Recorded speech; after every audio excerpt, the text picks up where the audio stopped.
Right. Okay. Yeah. So I confronted him. I said, what do you say about the? I see that you're following the whole Trump-Russia narrative, but what do you say about the argument that that's xenophobic? It's based entirely on xenophobia. That Russia is a country that we've worked with since the fall of the Berlin Wall, and that the entire Trump-Russia narrative is based entirely on trying to stir up fear from the baby boomers, basically. And he's like, well, that's very ironic that you would call me xenophobic at a Trump rally. I'm like, well, yeah, but you're the only one with a fear-mongering sign trying to stir fear against a foreign nation. And he's like, okay, well, I see there's some irony there.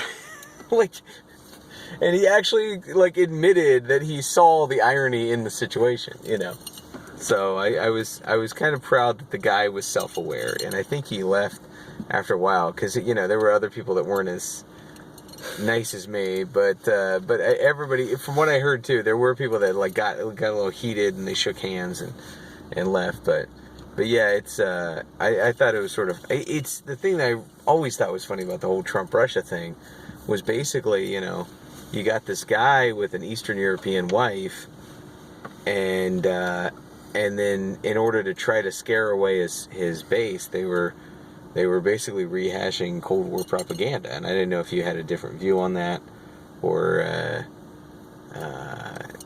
if you think that's basically dead on. Oh my goodness. She was tripped. Wow. And knocked her Zaftig all over the place. Huh. Sorry, people watching that. Yeah, it's okay. No, I mean, I think that he definitely, that he definitely destroyed his whole way of thinking about Russia and Trump, and scored some major points, some big points, because he couldn't have any comebacks, really. He couldn't defend his position anymore. And, I mean, he wasn't going to admit, because some people just won't admit defeat, or that you're right or the other person is right to their face. It's too embarrassing. They just can't concede. Okay, maybe I should come over to your side, maybe, I was in the wrong, I was whatever. But the fact that, when he left at some point, I think is a clear indication that, what was going through his head was probably something along the lines of, these guys are right, and I have to change my way of thinking. I think I was on the wrong side of the fence on this one. I think, but, I just can't show it here. I just can't, suddenly, jump ship or do it publicly. So I'm just going to make a quiet exit. And why not do it publicly? Why not just go from counter-protester to Proud Boy? Just right there. Just be like, call the Proud Boys over. I'm ready to join. I'm ready to say the cereals. Come on. There's always a possibility of, that happening. I mean, I'm sure it's happened occasionally. I mean, I've seen things like that happen sometimes. Like, people will make the sudden jump. I mean, that's unusual, but it's not unheard of. Can't beat him, join him situation. Yeah, it's not unheard of, but in this situation, I think, he just kind of thought, I'll just slink away quietly, because, my whole point of view has been shot, it's been completely destroyed. I mean, he didn't have any leg to stand on at all, and deep down inside, he knows that you and everyone else who talked to him, or depending on what was said between them, but definitely, at least in your case specifically, it was he got me, I mean, he was right, and I'm wrong, and, there's nothing I can do about that, I mean, that's just, yeah. It's all the irony. I mean, Yeah, there's no logic, really, for a young person to be, and that guy was very young. He looked like he was in his 20s. A young person has no business parroting or repeating the Trump-Russia narrative. I mean, it's not for them. The entire thing was fabricated for baby boomers and older. So baby boomers and the greatest generation, for those people, that's who that was for, because they basically thought, hey, we have pre-made propaganda to get Trump's supporters away from him, and they knew that the Florida nursing homes were going to go out and vote for Trump unless they could tell those Florida nursing homes that, remember duck and cover? Remember all those air raid siren drills that you did as a kid with Russia attacking? Well, Russia's attacking again, and Russia's attack is named Trump. So duck and cover if you want to go to the polls and vote for him. Or you can run out and vote for Hillary and save us all. So yeah, it's embarrassing, really, and I think it's just childish. It's more just fear-mongering of foreigners, which I thought that was a Republican thing. I thought fear-mongering of foreigners was a Republican thing. That's what the Democrats told me for 8 years of Obama, and then all of a sudden, Trump takes the lead, and then it's like, foreigners did it. It's like, where is this coming from? It's kind of seems like a 180. Also, right before Obama left office, he opened fiscal and economic relations with Havana, Cuba, which has a giant Russian ship in the harbor, and everyone's like, that's a little weird. And Obama's like, don't worry about it, it's fine. And then now it's like, somebody talked to Russia at one point, sort of, through a person that they knew one time. It's the highest of conspiracy. And it's like, we just, sent our president, Obama, we just sent him, to within 5 miles of a Russian spy ship, because he was like, let's make that deal happen. And then we're saying that the people that may have talked to Russia at one point, sort of, are definitely in bed with Russia. The whole thing just makes my head explode. I can't even figure it out. So, everything Obama did, which directly got us involved with Russia, is good. Maybe sort of stuff that Trump may have did that didn't give us involved in Russia, but we hypothetically think that maybe possibly could have, or did, or maybe will, but not, and hasn't. Bad. Worst thing ever. Crisis. And scandal. I don't get it. That's why I always say, I'm not a Trump supporter, but I am a Trump defender. Because when I see news stories like that, it's like, it just hurts my brain. And then I'm like, when my friends start freaking out about Trump, I just gotta tell them, it doesn't add up. It doesn't hold water. I don't know. What else? So we had the Proud Boys, we had the militia, we had the music. Did you like the music? Yeah. I liked a lot of the music. I would say, for the most part, I believe it was good.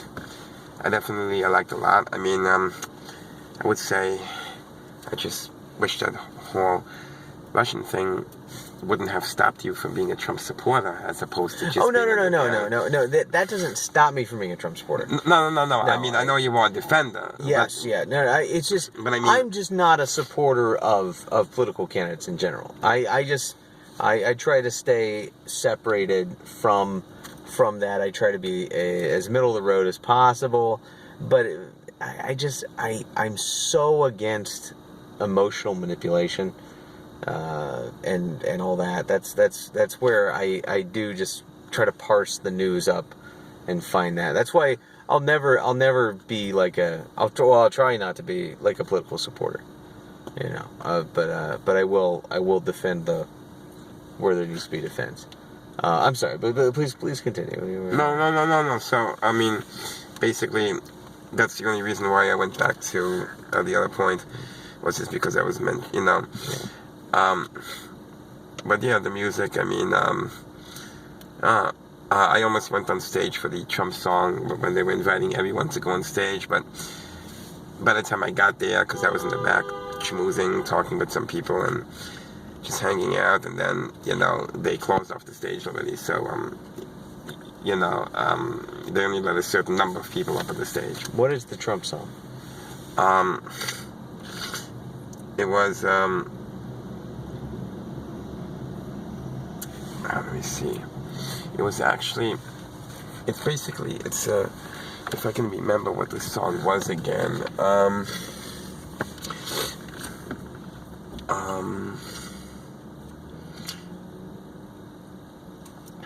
Excuse me. It's a very famous song that's on the radio. What they did was they took a song, you know, that like a soft rock from the 80s, or maybe not the 80s, but it could be the 90s or 2000s or whatever, from some very famous artist, and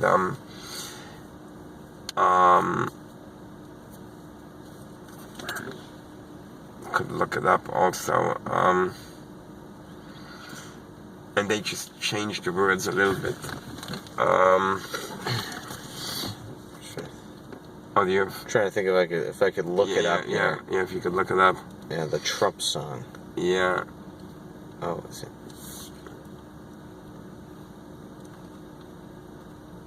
What's the Trump song? Let's see if Siri knows.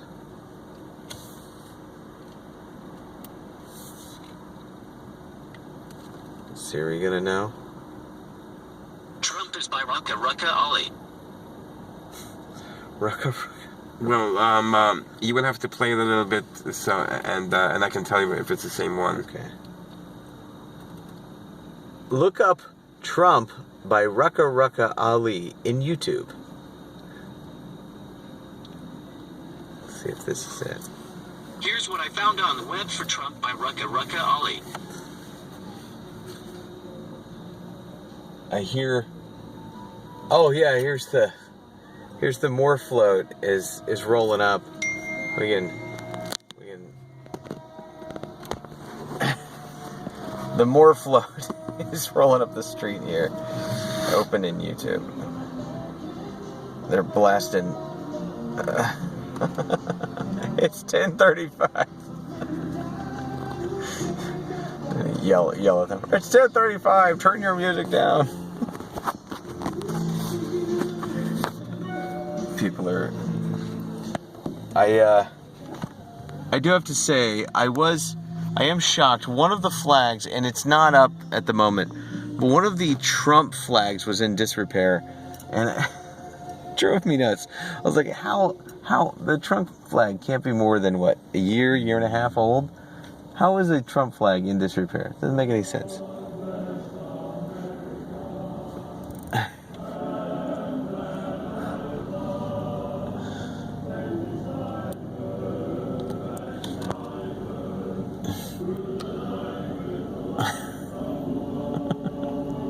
Seeing people's reactions, pretty priceless. Okay. All right. That's something. Okay. But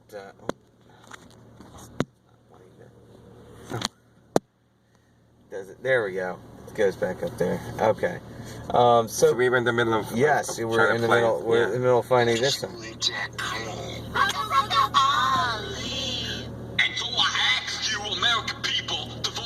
No, that is not it. That was not the song. It's not the tune, but the tune at all. Stitches parody. Yeah, that one looks like. That looks. It was definitely not. Oh, look, that's my video. I put that up there. I put that video up there of, why did it say that? I definitely changed the name of that, I think. That's crazy. Well, anyway. But I mean, I'm sure people can find it. But there was what else were we? So the music. So like, what about the music that they were playing off the Moore float? I noticed there was a lot of oldies, a lot of old dance music. Casey and the Sunshine Band, Commodores, stuff like that. I don't know. I was more into the rock that they're playing towards the end there. I was impressed by that too, I'm gonna say. Yeah. That was Madison Rises. Yep. Madison Rising. Madison Rising. Sorry. Yeah, it's okay. Madison Rising, and yeah, they were impressive musicians, I gotta say. It seemed like his mic cut out a few times though. No. Which was weird. Because it would be like an octave not octave, but a volume shift real quick.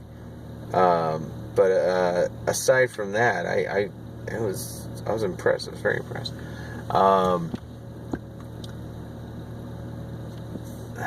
Boy, I keep finding that Rucka one. Trump song animation domination. That wouldn't be it. Emo Trump. There's a lot of goofy stuff here. Mac Miller, Donald Trump. There was 30 artists that put together Trump songs, and there was one of the bands with Death Cab for Cutie, and they made this song, and it was supposed to be like a song against Donald Trump. And it's so beautiful. I don't know how it could be considered against Donald Trump. Like, it's because it's Death Cab for Cutie, and they're an incredible band, incredible music. You ever heard them? It rings a bell to me, but I can't remember exactly. But it definitely rings a bell. Yeah, they're. That doesn't so far sound like. Well, if it doesn't sound like the one that I was thinking of that they were playing today. Yeah. Oh well, no, it wouldn't be one they would play there. Like I said, this is supposed to be a protest song, but it doesn't come across like it. It's just very beautiful, very soft song, and like all their music is like that.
And that's it. That's supposed to be a cutting, protest song there. Yeah, I think that they're trying to imply that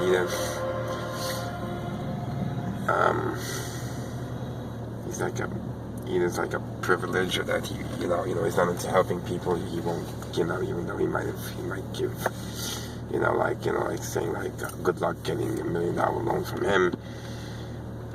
I mean, I could be wrong, but well, they're saying he got $1 million loan from his father. That's yeah, that's how he made all okay, his but like money. we know that already. That's already, so like we know that. But I think they're trying. Yeah, I mean, or it could be that they're also taking it a step further. And but it's like, so what? That's a very weak argument. Yeah. That they made, I just don't see. I just think it's they're trying to be like, oh yeah, we're gonna be mean to him. I'm thinking, he got a Death Cab for Cutie song written about him. That's awesome. I love Death Cab for Cutie. So if I just get to be a big bad guy, they'll write a song about me. All right, cool. I'm kidding. I know. But I have a crazy question. This is very bizarre. Do you know any Knights of Pythias up there in New York? It's a fraternity. It's got Chuck Schumer's a member. Anthony Weiner, he's a member. It's pretty Jewish heavy in New York City area. So I was wondering if you knew any Knights of Pythias, and if you knew any Republican or third party Knights of Pythias, or if it's exclusively Democrat in New York. Just curious. No, but if you don't know no. But I would love to know them. I mean, I would. Yeah. I mean, if you can hook me up, or, no. I mean, that's very fascinating, and I would love to somehow, learn about it, and and like either attend a meeting or you have to be initiated. Yeah. So okay, so maybe I don't know. I mean, but it sounds very fascinating. I just don't. Group of guys. It's pretty cool. I mean, group of guys. Yeah, and it's very, very politically diverse all across the country. But I was wondering if it's one of those, since New York is very pocketed. We always got to sort of watch our, we got a nationwide fraternal meeting, because you never know what the political views are around you. And my political views, I don't go along with anybody. So I know I just got to not talk about politics. Well, yeah, but I mean, it shouldn't matter, what I mean? They should be respectful, and they should still be, I mean, exactly. Well, that's why we try to avoid politics. No, but I'm just saying, you shouldn't have to. I'm just saying it shouldn't be that way, that you feel that you have to, because people should still, Absolutely. Yeah, and especially if it's a nationwide, there'll be organization. Yeah, plenty of diverse views across, across the whole gamut, across the whole spectrum. So I wouldn't even worry about, Well, your organization here, Jews for Trump, is that an actual like a PAC, or is it just a statement? No, okay, so I mean, Jews for Trump. I mean, it is a national organization that it's all over Facebook, and and in terms of the wait, just have 1 second here. Just just it's something. Okay, fine. Just something stuck in my finger. See, so you can see it, and then I got the Hebrew also. Hebrew is written from right to left, so it says Trump, and then Make America Great Again, and also on my yarmulke it says Trump or Donald Trump, or something like 45th President of the United States, Make America Great Again. Also, it's when you run in circles, back to the front, whatever you call it. Yeah. So in terms of I mean, it's also trying to make a statement, of course, as well, also that there are in fact Jews for Trump, and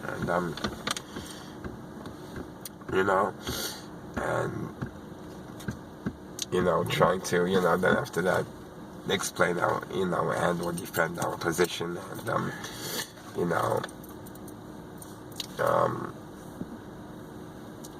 try to get other Jews on board, like as many as we can. Also, I mean, it's a, I happen to be very close friends of someone who may be the head of Jews for Trump in Florida. I don't know if he's the head, but he's definitely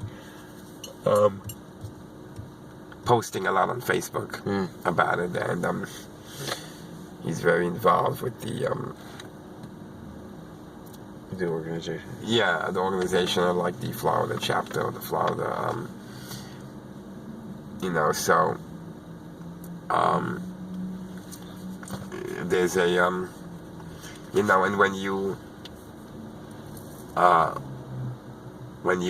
Google my name, or look me up on Facebook, or send me a friend request, like facebook.com/Ariel Kohane. That's ARIEL KOHANE as in Nancy, E as in Edward. So once again, that's ARIEL KOHANE. Or just Google me. You'll find pictures of me with Jews for Trump and other statements and interviews and other,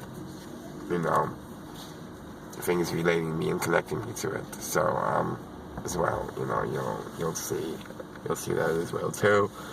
And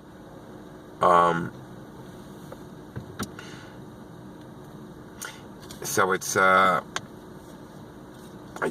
don't know whether they have like a president, a secretary, a treasurer, that I'm not sure, if maybe some cities or some states might. I remember when I went to some Republican meeting in Virginia once, and it may have been Arlington or some other city in like Northern Virginia. There was a lady there who was also either a part of or the head of Jews for Trump in Virginia. So again,